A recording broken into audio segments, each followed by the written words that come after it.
the end of the day, there is no sidelines. Either you're in the game or you're out of the game. Michael McDonald, the chairman of Nevada's delegation to the Republican National Committee, talks to us about convention security, backing Trump, and the big-name Nevada Republicans who aren't going to be in Cleveland. Legalizing is not like a light switch.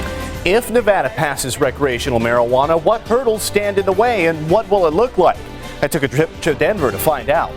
We need to continue to invest in this operation in the sense of community orgs that come from here, that are here, that work with the community, work within the community on services and programs and education and just civic engagement in general.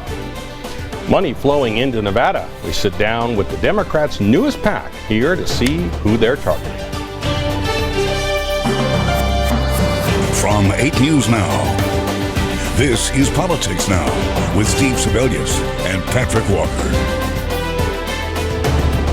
Well, Donald Trump has picked his running mate.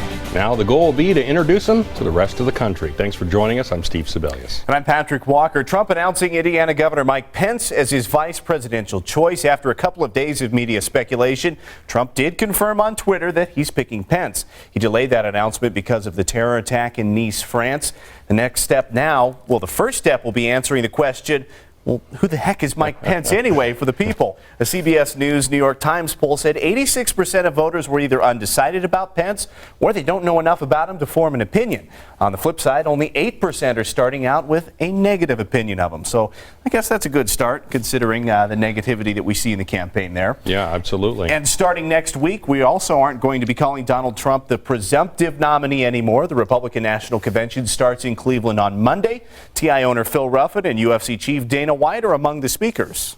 Nevada's delegation is led by Republican State Party Chairman Michael McDonald. We sat down with him to talk about the convention. For Nevada's delegation, what role do you think the Nevada delegation is going to play when it comes to the convention? They will play a very heavy role. I think when you look at where we've situated for Mr. Trump, we were very, very strong for Mr. Trump. We've held a leadership role in the United States with Mr. Trump. And we've also worked very hard with Chairman Previs and the RNC. So Nevada is a shining star again. There's a movement afoot to replace Trump as the nominee. We saw last time around in Tampa that some of the members of Nevada's delegation went rogue, voted for Ron Paul when they were pledged to Mitt Romney. Do you see that happening this time? I don't. You know, we tried to talk to everyone across the United States and tell them exactly what the punishment was. You know, I was on the job for 5 days when all this started happening, so we had to work with it. And thanks to Chairman Previs and the rest of the RNC, we were able to work through it. But there is a punishment that goes with this type of behavior, and rightfully so. I mean, it's set up for a specific reason. What happens if you do that? They'll be disemboweled. The vote will still go for Mr. Trump on the first ballot, and then they will never be able to allow to come to a convention again. Wow. So the vote would still be recorded for him because they're bound to him on that first ballot. Correct. Just like they were for Mr. Romney. When the vote came down for Mr. Romney, it was allotted that how Nevada went. The proportion was allotted to Mr. Romney. We talked on the show last week about the people who won't be there, including the governor, Senator Dean Heller. There's a lot of people who aren't going to be there. We have some constitutional officers who are going, some members of the state senate. Do you think that signals a lack of support for Donald Trump? No, I don't. I mean, clearly, this is a different movement. This is a grassroots movement. This is something that is untraditional. It's out of character. So the people that are more in line with the traditional values, clearly Senator Heller and the governor, that's their choice. But we also have Adam Laxalt coming back. We have Dan Schwartz coming back. We have Ron Knecht coming back. So we have a lot of our leaders coming back. People that have been involved with the party, people involved with the movement for a long time. So, you know, a lot of. When you look at it, if you're not going to support Mr. Trump, you're helping Secretary Clinton. Yeah. So it's their choice, and clearly there will be accountability at the end of the day. Do you worry in the wake of the shootings in Dallas about security at the convention? You know, the one in Cleveland, the one in Philly. Are you concerned just going out there after what happened? My concern are more basically, you know, I'm a police officer still, retired from Metro, and now I'm actively in a different department. But when you look at where we're talking about right now, it's more of the fault of the elected officials that have the bully pulpits. They're the ones that are feeling this fire. They're the ones that can put it out. They need to take a leadership role and put it together, because at the end of the day, when you have people murdered just because they're wearing the badge, we got a problem with society. Any surprises that we should be looking for? Do you think this is going to come off without a hitch? It's going to look like a Donald Trump reality show? He's going to get nominated. Everything is going to, go by the numbers, or are there some there's some things that could be hiccups? Well, knowing the preparation that Chairman Previs and the RNC's put into this, I think it's going to be a very good convention. Knowing Mr. Trump and working closely with him and his staff, clearly it's going to be probably the greatest show on earth. And the second part of it, working with the Secret Service and definitely with the FBI, they're the best of the best, and also the police officers that are on the ground right now. They've been on the ground for weeks. They have a plan. I spoke with the mayor of Cleveland. He has a plan. So it's something where it comes to, he's a Democrat, but I mean, he's welcoming this entire convention to his city. He's worked very hard with the RNC to make sure this goes off perfect without a hitch. So I'm very confident we're going to be, at the end of the day, very satisfied, much like my convention was in Reno. Do you think there will ever be a political convention in Las Vegas? Absolutely, 2020. Bank on it. Really? So I'm making the pitch right now. We almost got it this time. I mean, I started last time 3.5 years ago with Chairman Previs and the RNC. You covered it. We worked with Mr. Adelson and other properties. 2020. The one thing they bet on, I told you, Vegas will always come through. I told them that arena would be built on time. That arena is not only built on time, it's probably one of the best in the United States. All right, so here's that list again of the Nevada Republicans who aren't going to be going. At the top, Governor Brian Sandoval, also Lieutenant Governor Mark Hutchison, Senator Dean Heller, and then the representatives, the Republican Congressman Joe Heck, Crescent Hardy, and Mark Amodei. So let's bring Steve back into the conversation. Steve, do you see it playing out as Chairman McDonald does, that there will be that backlash? I really don't think that there will be that backlash, because I think there's enough reason for people like Brian Sandoval to kind of distance themselves from Donald Trump and the other people who were on the list. So I really don't think they're going to face that kind of a backlash, even if Trump gets elected. All right, well, let's transition now to a little bit different topic, a ballot question. In just 4 months, Nevada voters, they're going to be asked whether or not recreational marijuana should be regulated like alcohol within the state, making the use of marijuana legal for adults 21 and over. I traveled to Colorado, the first state to legalize recreational pot, to look at what Nevada's law might look like compared to Colorado's. Colorado, and the city of Denver in particular, has become the case study for how to regulate the world of legal weed. What we've seen has had a lot fewer unintended consequences than we thought would come up. Andrew Friedman is Colorado's marijuana czar. He says the process of legalizing pot is much more complicated than just a vote of the people at the polls. Legalizing is not like a light switch, and so I think a lot of people had in their mind that you do this and you flick a switch and suddenly this is the way the world works. This is a lot of work for everybody. Colorado voters passed State Constitutional Amendment 64 in 2012, legalizing recreational marijuana. The first recreational storefronts opened in 2014. And in the meantime, dozens of laws have gone in front of state legislators to modify, improve, or fix unforeseen regulatory problems. Here in Nevada, in 2015, a UNLV study of registered voters shows 55% support legalizing recreational marijuana. Try to forecast as much as possible what we can do. Rihanna Durrett, executive director of the Nevada Dispensary Association, spearheaded a trip to Denver for Nevada lawmakers and stakeholders, a fact-finding trip for guidance should Nevada voters pass recreational marijuana in November. We can get a little more of a jump start than Colorado did. We have a little bit of an advantage, but if those responsible for moving this industry forward don't do that, then they'll lose that opportunity. The initiative, question 2 on the November ballot, is 8 pages long. It lays out the framework for how the state would regulate marijuana. As of January 1st, 2017, it would be legal for anyone 21 and older to possess an ounce of marijuana or an eighth of an ounce of marijuana concentrate. Also, an adult may grow up to 6 plants for personal use inside their home. It would still be illegal to drive under the influence and to consume marijuana in public. And I think this is a different industry. We're not setting up a bakery. And if it passes, State Senator Patricia Farley says lawmakers will see a flurry of marijuana-related bills and discussion in Carson City next year. My hope is that if it passes, that we have a realistic conversation about what normal human behavior is going to be with this product. Perhaps the biggest issue to tackle in January, who's in charge of regulation? The Department of Taxation would regulate recreational marijuana, while the Department of Health currently regulates medical. Both Farley and Assemblyman Derek Armstrong are open to moving everything under one umbrella, even if it means expanding state government to handle it. this is a vote of the people.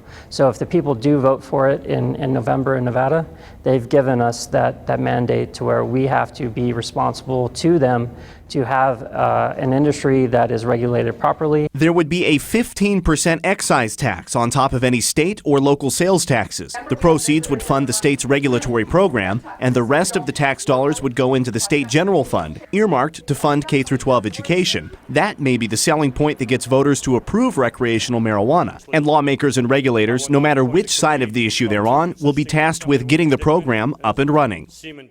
All right, so how would it get up and running? If question 2 passes, the state would have until January 1st of 2018 to start accepting license applications for recreational dispensaries. It would allow for up to 80 dispensaries in Clark County, but for the first 18 months, only existing medical marijuana establishments could open recreational dispensaries. Now, with that in mind, a pro-pot group is estimating $630 million in sales by 2020. Kind of looking at it, though, to me seems a little bit high considering we have half of Colorado's population and we'll have a fraction of the number of dispensaries. So we asked the study's author about that. Here's what he told us. Our focus at this point was to look at the growth of demand and what adjustments would have to potentially be made in legislation to allow more dispensaries. We did not focus on a constraint on demand by dispensaries at this point. We think there is enough capacity to deal with this. All right, Steve, so the polls seem to show that there is a good chance it's going to pass. What do you think? Yeah, I think, there probably is a fair or even, more than fair chance that it's going to pass. Opponents, highlight the usual arguments about this. They say that marijuana today is more potent than it was in the past, that kids will have greater access to it, and it'll lead some people to try other harder drugs. And they're also noting that such issues as DUI and then workplace issues have yet to be worked out. That'll probably be the job of the 2017 legislature, assuming this passes. Yeah, we know that the usual players will be doing it, but there will be a lot of bills if this passes coming forward in January. And it's passed in most places it's been proposed. The only place it hasn't passed is in Ohio, and that was because of the unique structure that they had on their ballot there. Well, loading up for victories. So the difference between our, the progressive movement is really that we invest in people. Coming up, we'll tell you about the Democratic PAC forming here in Nevada, who is behind it, and what they'll be spending money on. Stay with us. Read all about it. Rapid Cash drops rates on title loans, starting at just 7% per month or 84% APR. There's never been a better time for a Rapid Cash title loan, now as low as 7% per month. Love that Rapid Cash. Tomorrow on 8 News Now at 11, party homes popping up all over the valley. They had condoms out there, they had panties out there. Laws are in place, so how are they skirting them? The big battle to rescue valley neighborhoods. Tomorrow on 8 News Now at 11. I know the sacrifices our military makes. My father was a fighter pilot who went missing over Laos during the Vietnam War. For 30 years, I served everywhere from Iraq to Somalia, where I've been responsible for the lives of our sons and daughters. For all of them and for our country, I cannot support Donald Trump. Donald Trump doesn't have the temperament or judgment to be our commander-in-chief. That's why I'm speaking out for America. Priorities USA Action is responsible for the content of this advertising. The Race Now on Politics Now is sponsored by NV Energy. We're putting all of our energy into your energy. I'm Hillary Clinton, and I approve this message. I could stand in the middle of Fifth Avenue and shoot somebody, and I wouldn't lose any voters, okay? And you can tell them to go themselves. You could see there was blood coming out of her eyes, blood coming out of her wherever. You got to see this guy. Oh, I don't know what I said. I don't remember. He's going like, I don't remember.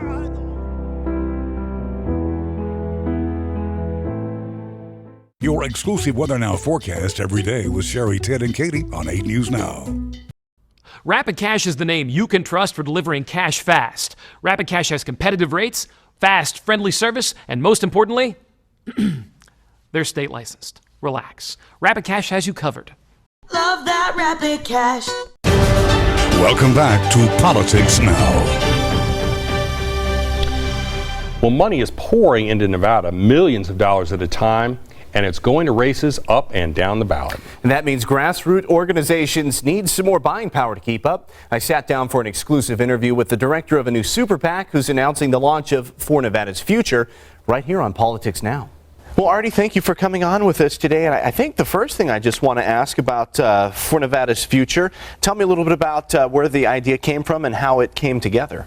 Really, it came from a lot of national players that really felt like we really need to invest and continue to invest in our progressive infrastructure in key states that are not just important during electoral elections, but also in legislative campaigns. And there have been a lot of great partnerships here in the state of Nevada that have been building infrastructure on the local progressive movement. And we just really thought we need to continue to invest in this operation in the sense of community orgs that come from here, that are here, that work with the community, work within the community on services and programs and education and just civic engagement in general. Well, the PAC is getting going. Where is the money coming from to put it together? I mean, it's a crowded field out there, obviously, with so much happening in a presidential year, but where is the money coming from to get going? The money is coming from some partner organizations nationally, and really, you know, they're coming from organizations that care about the community. They care about specific issues. They care about working people, and making sure that all families actually get a fair share, get a fair shot on being able to sustain their families as we're getting out of this Great Recession, as folks have called it. You know, what are some of the other things that are not happening? Production across the country continues to rise while wages continue to remain stagnant. So these are organizations that really care about moving forward our community, and not only for working families, but also just in our environment, making sure we have clean water, clean air, you know, and that we are continuing to preserve the earth that we have for generations to come. I think some people on the right might argue, okay, well, the left always talks about buying elections and pouring money in, but does this speak to maybe this is the new norm, or trying to level the playing field? Is this where groups have to go now? It's about money to try and be competitive? Well, it is. You know, I think at the end of the day, it's about the difference between, I will just say this, the difference between like our, you know, the progressive movement is really that we invest in people. And we invest in organizations that invest in people and citizens of Nevada. And to us, that's what's more important. So where we put our dollars, that's where our dollars are going to. It's about having conversations with voters, with people, with families, not at them, which is what a lot of advertisement does. Any specific races that you're looking at as well, political races? Well, I think everybody knows what's at stake. Let's talk about the legislature is also very much at stake, especially for Nevadans here. You know, with the current leadership that has taken over Nevada, we've seen in one session the potential damage that can be done against Nevada working families. The overtime bill, trying to take away overtime when production continues to grow and profits continue to grow for companies, but wages are still stagnant, and yet we have to fight to make sure that people are paid overtime. That's a problem. Where are our priorities in terms of the legislature, the leadership in the legislature, right? So we're fortunate to have enough legislators that believe in Nevada working families and believe that people should have wages to sustain their families. So we're really concerned also about legislative battles, because a lot of our partnerships in the community now during the electoral, they're going to continue. This is why we're not creating new organizations. We're working with existing ones because they're going to continue to have a voice during a legislative session and get more engaged on the issues and seeing where their real power lies in how laws are written or proposed in the state of Nevada. Artie Blanco, For Nevada's Future, thank you so much for coming in and sitting down with us. Thank you. Thank you for having me. All right, Steve, what kind of an impact do you think this is going to have in November? You know, it's hard to say. So many ads, you really have to put in a lot of money to stand out. So it's really difficult to say one particular group, you know, how they're going to be able to do that. So next, winning over Latino voters. I'll break down what the latest poll says about the presidential race and other races down the ballot. And 3 new initiatives will be before November voters. I'll break those down for you coming up. I'm Alan Yarbrough, sales manager, Jim Marsh Kia. Week after week, month after month, year after year, Jim Marsh Kia is the #1 Kia dealer in Nevada. Due to our tremendous volume, we are overstocked with hundreds of late model trade-ins. Jim Marsh Kia needs to make room for more exceptionally nice used cars. Get a great car for only $99 per month or pay as little as $29.95. Jim Marsh Kia has over 200 used cars to choose from, so visit JimMarshKia.com. And remember, if you don't drive here, you can't save here. The world is getting more dangerous. Your home may not be as safe as you think. Trust Rolladen Rolling Shutters to protect your home, your business, and especially your family. Your windows alone can't stop burglars. You need the protection only Rolladen Rolling Shutters can provide. With Rolladen's durable aluminum construction and insulation, you'll be safe and secure, plus saving money, up to 60% off your energy bills. Right now, get a free Fire Sense control switch with your order. It opens your shutters in case of a fire. Call Rolladen for your peace of mind. Well, that was an amazing dinner. It was. Madame, here is your dessert. What is this? It is a paint commercial, get it?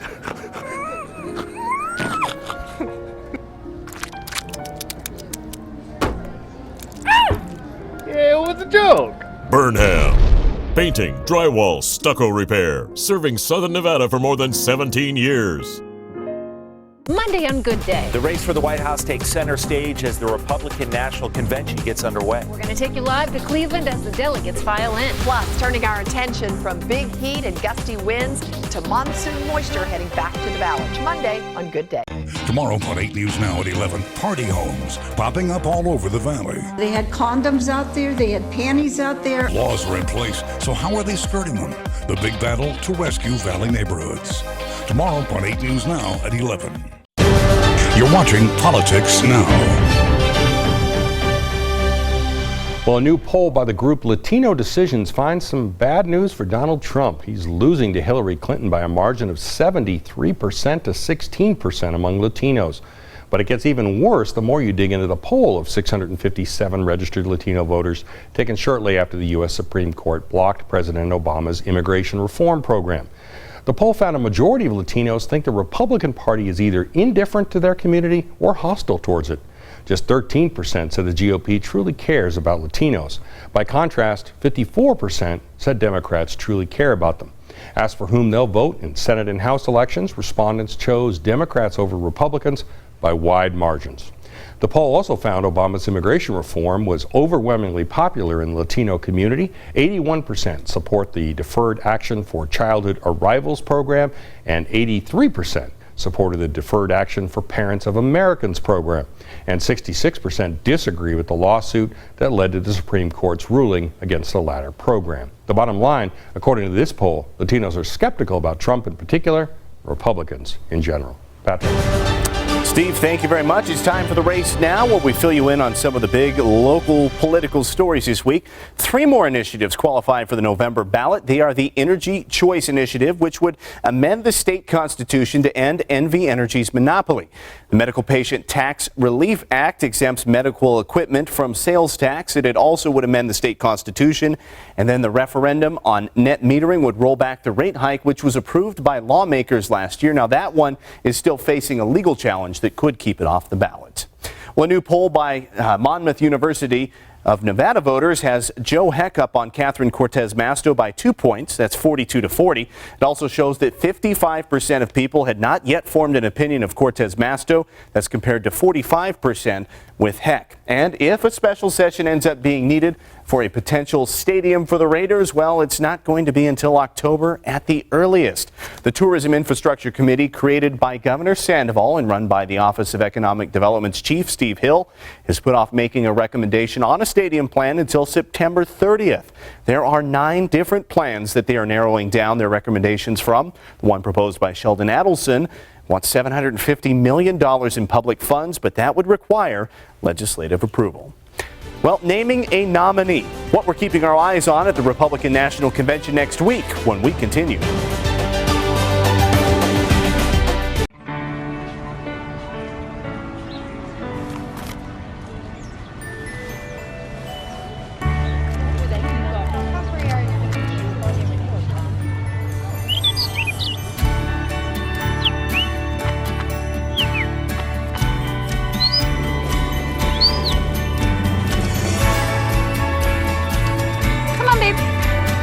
school.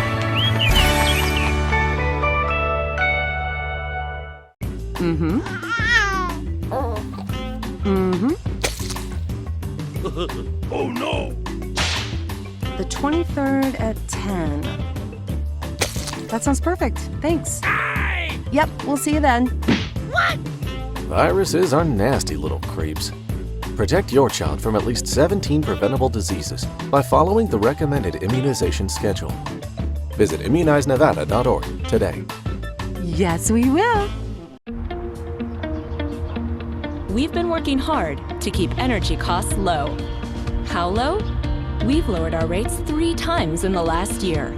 We also offer programs and services that help you lower your bill. And we won't stop looking for more ways to go even lower. Why? Because we're Nevadans, and we're customers too. Should I keep going? Hello?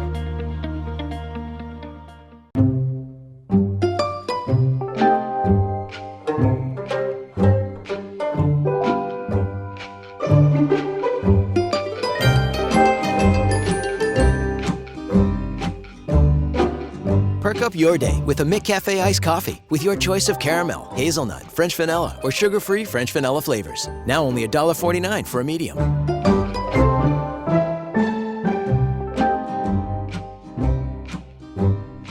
I saw that Bill Clinton was spotted here in New York City on Saturday taking the family dogs for a walk.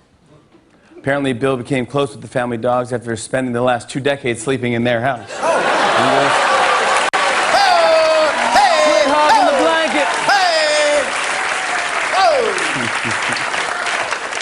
Quit hogging the blanket, Cricket. Never gets old. The Bill Clinton jokes. It's still living on. Here we go. All right, in this week's What to Watch, we are looking at the big political stories for the next week. It is convention. The Republican convention kicks off tomorrow. We'll be keeping an eye on who throws their support behind Trump and how strongly they do it, and if the Nevada delegation tries to go rogue like they did at the 2012 convention.